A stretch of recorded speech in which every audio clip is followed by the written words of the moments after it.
நீதான்.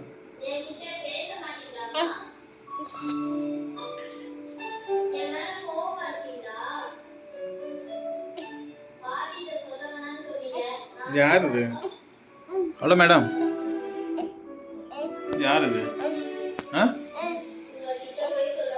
யார் இது?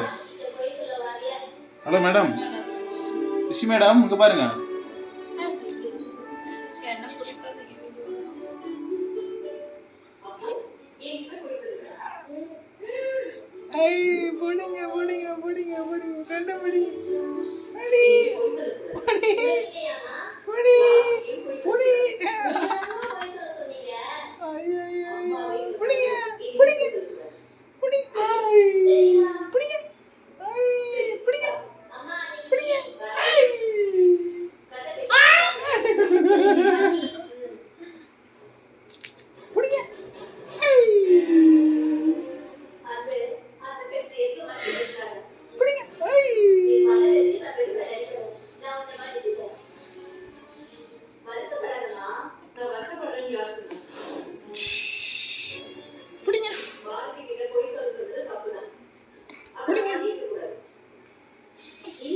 தலை சுத்தம் போதும், நிறுத்துக்கோங்க.